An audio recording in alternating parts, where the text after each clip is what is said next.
Charles Bronson était le dur à cuire le plus impitoyable d'Hollywood, mais un seul homme pouvait le faire sortir de ses gonds. Ce n'était ni une autre star de films d'action, ni un critique qui avait démoli ses films, mais quelqu'un qui s'était moqué de sa plus grande faiblesse pendant le tournage des 12 Salopards. Le réalisateur pensait qu'il plaisantait, mais Bronson n'a jamais oublié cette humiliation.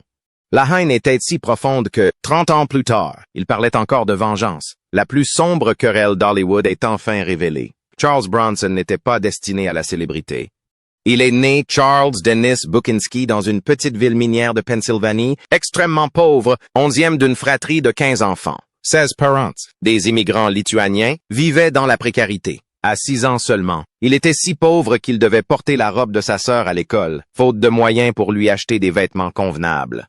À l'époque, il ne parlait pas anglais, seulement lituanien et russe, ce qui lui donnait le sentiment d'être un étranger dans son propre pays. Cette force brute et silencieuse que l'on voit dans ses films, ce n'était pas un rôle, c'était ce qu'il avait dû devenir pour survivre. Les choses ont empiré à la mort de son père. Bronson n'avait que 10 ans. Pendant que les autres enfants jouaient ou allaient à l'école, il est entré directement dans les mines de charbon. Le travail était brutal, sombre, dangereux et suffocant. 12 heures par jour. Il transportait du charbon dans d'étroits tunnels pour $1 la tonne seulement, mais il n'a jamais abandonné. Il continuait de creuser, de pousser, allant même jusqu'à donner ses propres vêtements à ses jeunes frères et sœurs. Malgré tout cela, il a réussi à terminer ses études secondaires, le premier de sa famille. À 21 ans, il entrevit une opportunité de quitter les mines et s'engagea dans l'armée de l'air américaine pendant la Seconde Guerre mondiale. Mitrailleur à bord d'un bombardier B-29, il effectua des missions au-dessus du Japon et fut confronté à de réels dangers. Lors d'une mission, il fut blessé et décoré de la Purple Heart. Mais même en temps de guerre, il avait le sentiment que sa vie s'était améliorée. « Je n'avais jamais été aussi bien », avait-il dit un jour. « Je mangeais et dormais bien. » C'était le luxe comparé à chez lui. On a par la suite remis en question son service, mais ses états de service étaient authentiques. Bronson avait été au cœur de l'action. Après la guerre, il enchaîna les petits boulots jusqu'à ce qu'une opportunité inattendue change tout. Il fut engagé par une petite compagnie de théâtre, non pas pour jouer, mais simplement pour peindre les décors. Mais, en se tenant près de la scène, il eut une révélation. Il a commencé par accepter de petits rôles et il s'est avéré qu'il avait un charisme naturel. Il n'était ni bruyant ni exubérant, mais il avait quelque chose de spécial. Bientôt, il partageait un minuscule appartement à New York avec un autre acteur en difficulté, Jack Klugman. En 1949, il fit de ses valises et partit pour Hollywood, déterminé à réussir. Lorsque Charles Bronson fit ses premiers pas à Hollywood en 1950, son visage portait les stigmates d'une enfance difficile. Bourrelaire, marqué par les épreuves, il ne ressemblait pas à un premier rôle masculin typique. Les directeurs de casting ne voyaient pas de star. Ils voyaient des muscles, un visage de pierre taillé pour les méchants, les voyous et les hommes de main. Des rôles sans nom, sans dialogue, juste un coup à donner ou une balle à recevoir.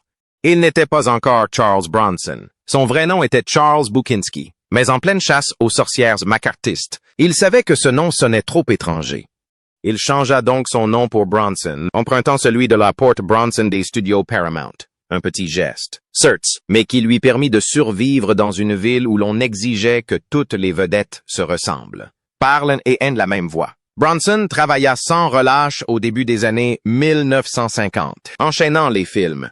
Il incarnait les figurants, les soldats anonymes, ces personnages qu'on oublie aussitôt sortis de l'écran. Même aux côtés des stars, il restait invisible. Il souriait peu, parlait peu, mais sa présence était palpable. Impossible de l'ignorer complètement. Et il y avait dans son regard quelque chose qui disait « Vous ne me connaissez pas encore, mais vous me connaîtrez ». Ce moment arriva enfin avec Drumbeat en 1954. C'était un western avec Alan Ladd, et Bronson y incarnait le capitaine Jack, un guerrier mautique luttant contre le gouvernement américain. Le film était inspiré de faits réels, mais Bronson ne se contentait pas de jouer la comédie. Il était devenu cet homme. Les mots lui suffisaient. Son visage exprimait la fierté, la douleur, la passion.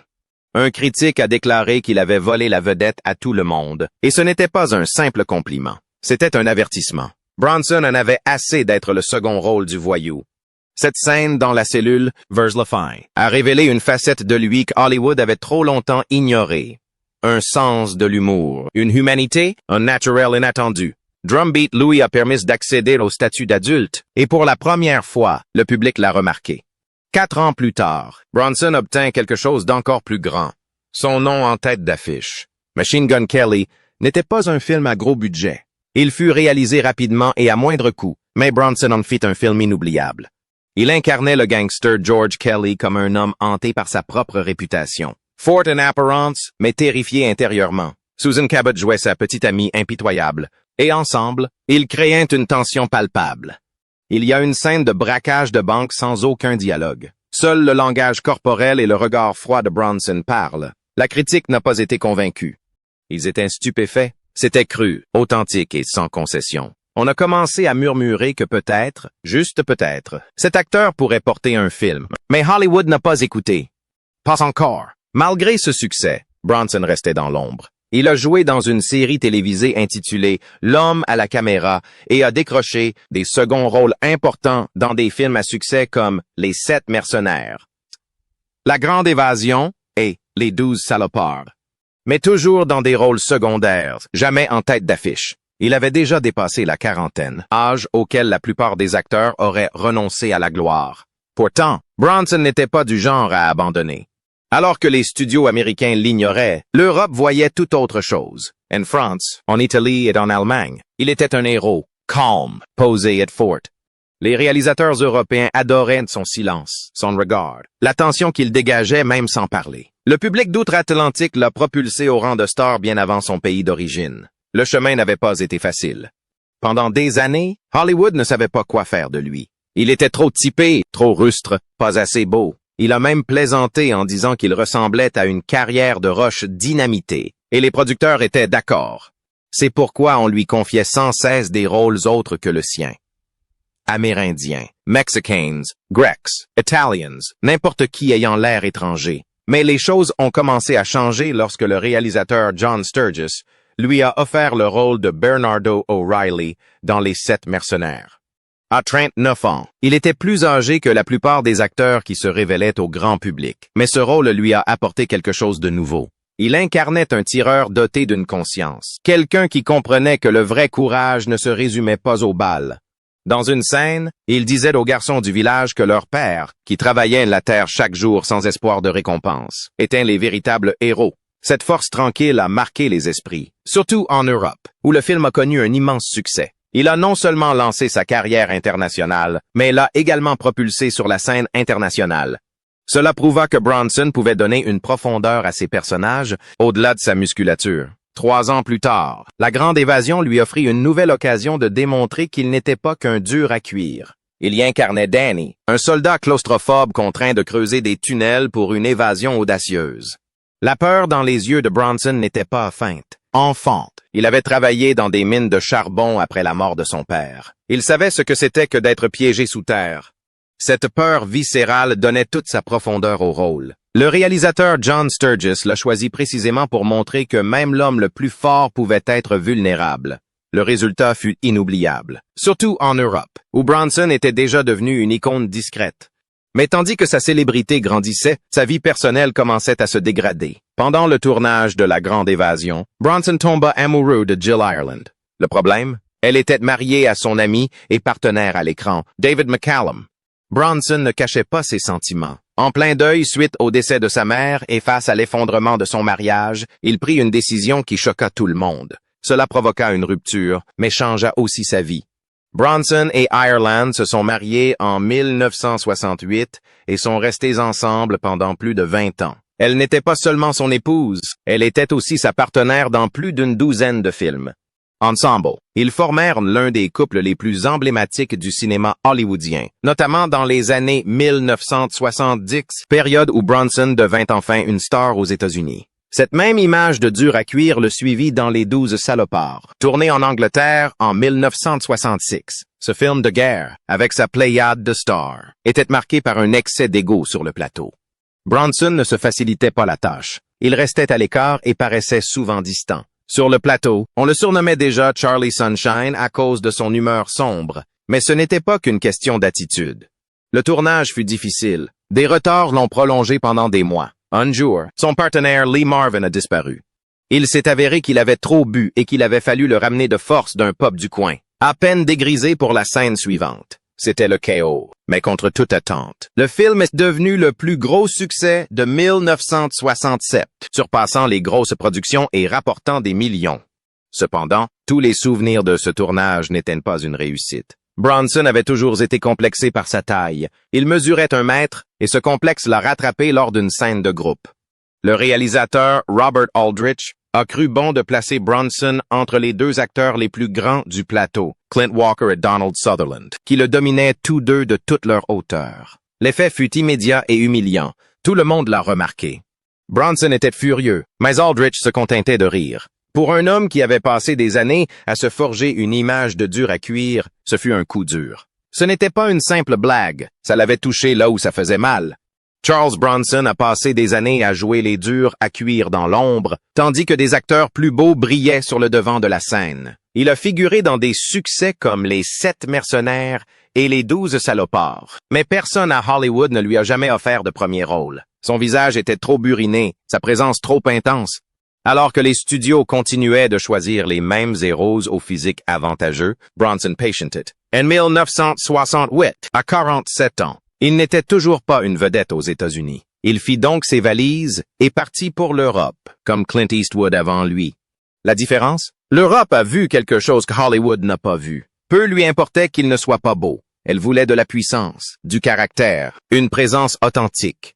C'est alors que la France a fait appel à lui. Alain Delon, une des plus grandes stars d'Europe, a expressément demandé que Bronson joue à ses côtés dans Adieu l'ami. Les producteurs ont été catégoriques. L'Europe se fiche des jolis visages. Ce qui compte, c'est que le caractère. Et quand ce film est sorti en salle, l'effet a été immédiat. Le public français était conquis. Le film a rapporté des millions et Bronson a enfin obtenu le temps d'écran qu'il méritait. L'alchimie entre lui et Delon était brute et captivante. Les critiques l'ont remarqué et le succès au box-office aussi. Peu après, le destin a offert à Bronson une seconde chance. Sergio Leone, le réalisateur du Bon, La Brute et la Truande, lui a proposé le rôle d'un mystérieux tireur à l'harmonica dans Il était une fois dans l'Ouest. Des années auparavant, Bronson avait refusé l'offre de Leone pour une poignée de dollars, le rôle qui avait révélé Eastwood. Cette fois, Leone avait obtenu ce qu'il voulait, et l'attente en valait la peine. Le film connut un succès retentissant en Europe. À Paris, le film resta à l'affiche pendant 1 an. En Italie, en Allemagne, en France, Bronson était partout. Leone a même déclaré que Bronson était le meilleur acteur avec lequel il ait jamais travaillé. Ce regard silencieux, la tension palpable dans chacun de ses mouvements. Impossible de le quitter des yeux. Puis vint Le Cavalier sous la pluie, un thriller français sombre qui remporta un Golden Globe et propulsa Bronson au rang de légende. D'autres succès suivirent. Sueur froide, Violent City, Soleil rouge. Autant de films taillés sur mesure pour le style stoïque de Bronson. Les réalisateurs écrivaient des scénarios spécialement pour lui. Ce n'étaient pas de simples rôles, mais des vitrines pour tout ce que Hollywood avait ignoré. Dans chaque film, il incarnait le même type d'homme, discret, dangereux, d'une moralité irréprochable. Et le public adorait. Les femmes l'adoraient.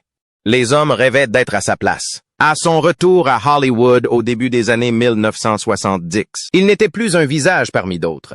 C'était une star. En 1973, il gagnait $1 million par film, un montant presque inouï à l'époque. À 52 ans, âge auquel la plupart des acteurs déclinent, la véritable carrière de Bronson ne faisait que commencer. Parmi ceux qui ont contribué à façonner ses rôles les plus emblématiques, on compte le réalisateur britannique Michael Winner. Les 2 acteurs ont collaboré sur plusieurs films et leur alchimie était indéniable. Le calme imperturbable de Bronson se mariait à merveille avec le goût de Winner pour la violence crue. Leur premier projet commun fut Chatto's Land et le film devint de plus en plus sanglant par la suite. Lors du tournage de Un justicier dans la ville, le film ne devait pas être aussi brutal. Un autre réalisateur était pressenti pour le poste, mais Winner n'a pas reculé devant les aspects les plus sombres. Il a poussé le film dans ses retranchements. Bronson, d'ordinaire si taciturne, devint l'incarnation de la vengeance. Et le public, conquise, adorait ça. Plus les critiques détestaient de la violence, plus les salles affluaient. Mais avant cela, Bronson avait redéfini le rôle du tueur à gages dans Le Flingueur. Il y incarnait un assassin quasi muet, mais au mouvement d'une précision glaçante. Le film s'ouvrait d'ailleurs sur près de 16 minutes de silence. Bronson préparait un coup. pas un mot, juste de la tension. Cette performance a démontré à quel point le silence pouvait être puissant. Le scénario original comportait des sous-entendus encore plus sombres, évoquant une relation homosexuelle assumée entre le tueur à gages et son apprenti. Mais les studios ont coupé cette scène. Malgré tout, le résultat était poignant. Bronson a transformé le meurtre froid et calculé en un véritable art. Il a même tenu à ce que sa femme, Jill Ireland, obtienne un rôle dans le film, comme il le ferait lui-même dans nombre de ses autres œuvres. Bronson n'était pas un acteur à un seul registre. Dans Chatto's Land, il incarnait un métis apache assoiffé de vengeance après l'agression de sa femme. Dans The Stone Killer, il était un flic inflexible traquant des tueurs de la mafia. Deux personnages radicalement différents. Mais Bronson a su rendre les deux scènes crédibles. En coulisses, tout ne se déroulait pas toujours sans accroc. Une cascade a même mal tourné, au point qu'un membre de l'équipe a failli y laisser sa vie. La société de location de voitures a tellement paniqué qu'elle a tenté de reprendre ses véhicules en plein tournage. Michael Winner l'a très mal pris, mais ces deux films ont contribué à asseoir la notoriété de Bronson. Le vengeur silencieux, le justicier brutal. Tels furent les rôles qui préparèrent le terrain pour la suite. Puis vint le véritable tournant. Au milieu des années 1970, Bronson n'était plus seulement une vedette de cinéma. Il était l'acteur le plus populaire au monde. Plus célèbre que Clint Eastwood. Plus célèbre que Paul Newman. Alors que d'autres stars soignaient leur image, Bronson faisait tout le contraire. Il évitait les interviews, ne souriait pas à la presse, se contentait de faire des films et laissait le silence parler pour lui. Un justicier dans la ville a réalisé un succès retentissant. Produit avec un budget de quelques millions seulement, il en a rapporté plus de 10 fois la somme.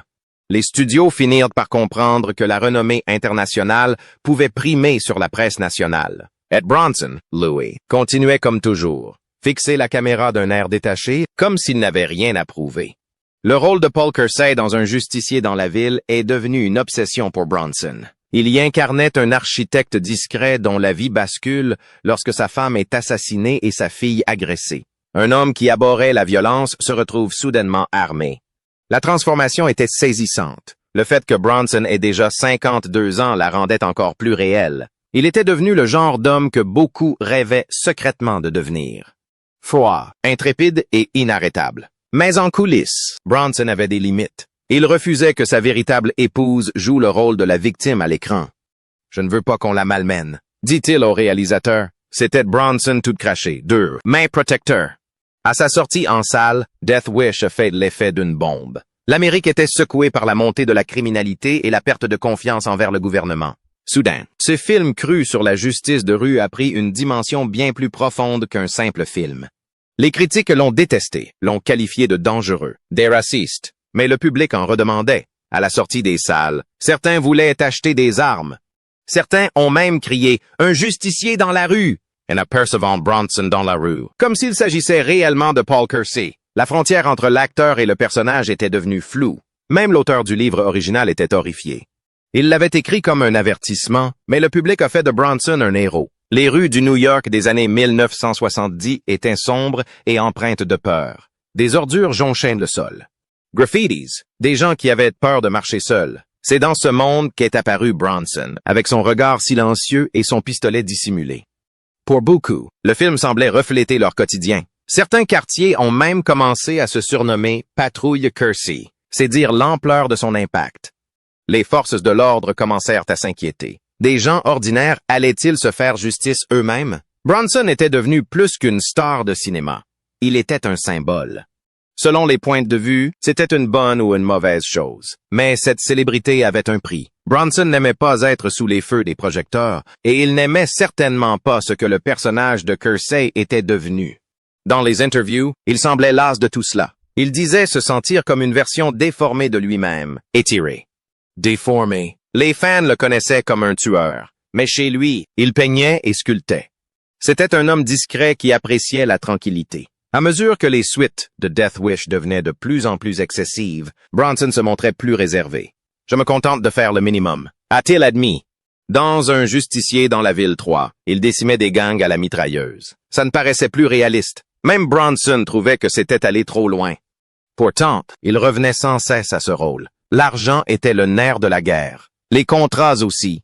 De l'original en 1974 au dernier opus en 1994, Bronson a incarné Kersey pendant 20 ans.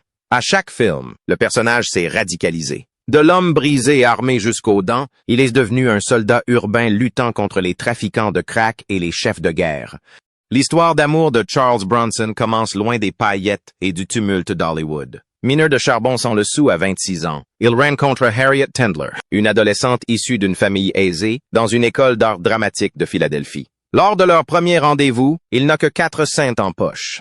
Mais il y avait chez lui quelque chose de brut et de déterminé qui attira l'attention de Harriet. Malgré les inquiétudes de son père, ils se marièrent en 1949. Pendant des années, elle les soutint tous deux tandis que Bronson poursuivait son rêve, attendant une opportunité qui semblait ne jamais vouloir arriver. Finalement, ce fut le cas. Des films comme Les 7 mercenaires et La Grande Évasion le firent connaître du grand public. Mais le succès eut un prix. Leur mariage, autrefois fondé sur le sacrifice et l'espoir, commença à se déliter. En 1965, alors que Bronson était sur le point d'accéder à la célébrité, ils se séparèrent. Harriet écrivit plus tard un livre sur leur vie commune, un livre sincère et non amer. Elle se souvenait de lui comme d'un homme loin d'être parfait, mais néanmoins un père dévoué, un peintre étonnamment doué et quelqu'un qui n'a jamais cessé d'aller de l'avant. À peu près à la même époque, une autre femme fit son entrée dans la vie de Bronson de la manière la plus inattendue. Jill Ireland rendait visite à son mari, David McCallum, sur le tournage de La Grande Évasion, lorsque Bronson aurait déclaré, avec audace, « Je vais épouser votre femme ». Qu'il l'ait dit ou non, 5 ans plus tard, c'est arrivé. Ireland a divorcé de McCallum en 1967.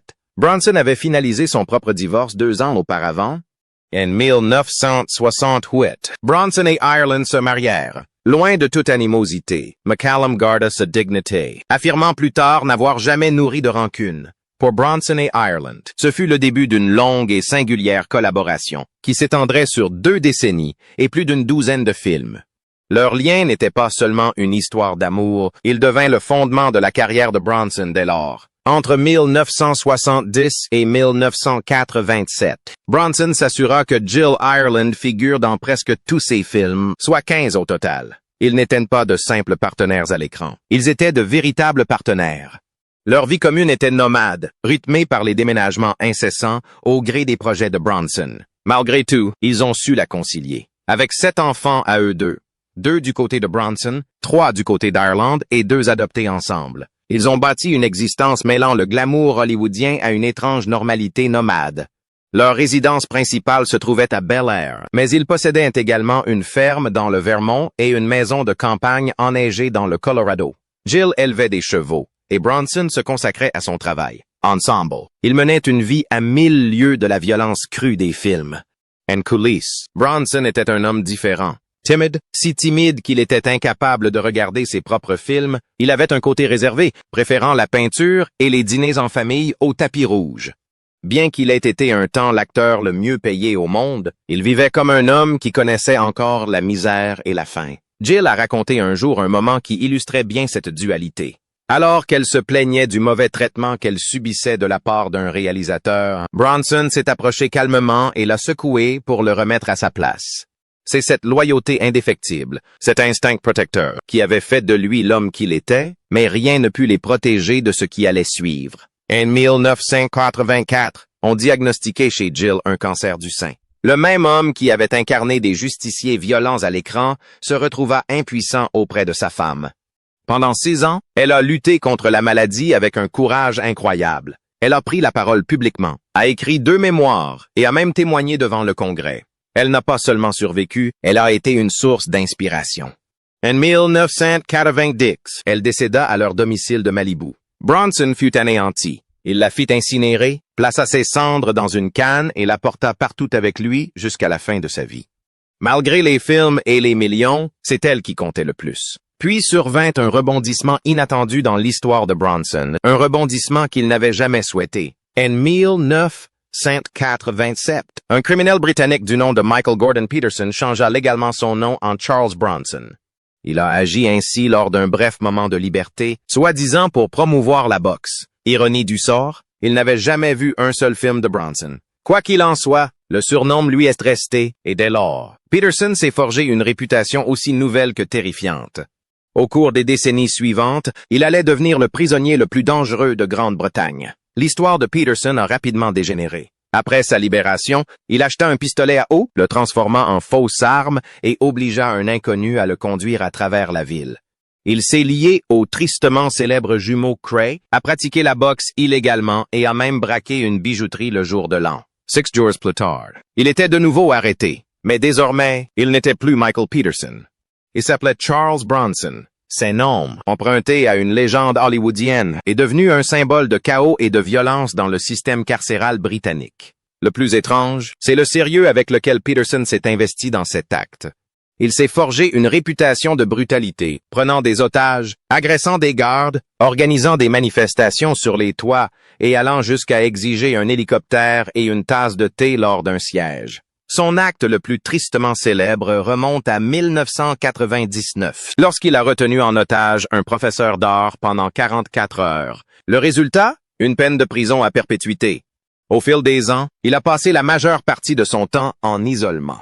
Malgré de multiples demandes de libération conditionnelle, il demeure incarcéré, son nom à jamais lié à celui d'une personne qu'il n'a jamais rencontrée ni vue à l'écran. En 2008, la frontière entre ces deux vies s'est encore davantage estompée. Un film à petit budget intitulé Bronson est sorti en salle, avec Tom Hardy dans le rôle du célèbre prisonnier britannique. Hardy s'est musclé pour le rôle, a rencontré Peterson en personne et a livré une performance glaçante qui lui a valu les éloges de la critique. Peterson, qui a finalement vu le film des années plus tard, l'a adoré. Il affirmait que Hardy l'avait parfaitement incarné, mais le film n'a fait qu'accroître la confusion. Nombreux sont ceux qui confondent encore le prisonnier et l'acteur, oubliant que l'un était une légende du cinéma et l'autre un détenu violent. Étrangement, Peterson a fini par tenter de se dissocier du nom qui l'avait rendu tristement célèbre. En 2014, il a annoncé avoir changé de nom pour Charles Salvador, en hommage à l'artiste Salvador Dali. Bronson était un vrai salaud. Il a dit « Je ne l'aimais pas ». C'était sa tentative de prendre un nouveau départ, même derrière les barreaux. Durant toute cette épreuve, le vrai Charles Bronson, l'acteur, est resté silencieux. Il n'a jamais réagi publiquement à cette étrange usurpation d'identité. Peut-être que cela lui était indifférent, ou peut-être, étant l'homme très discret qu'il était, préférait-il le silence au spectacle. Une chose est sûre. Peu importe le nombre de titres que le prisonnier britannique a fait couler dans les journaux, le vrai Charles Bronson avait déjà marqué les esprits. Grâce à une vie entière de films inoubliables, une loyauté sans faille et une histoire d'amour qui a refusé de s'éteindre.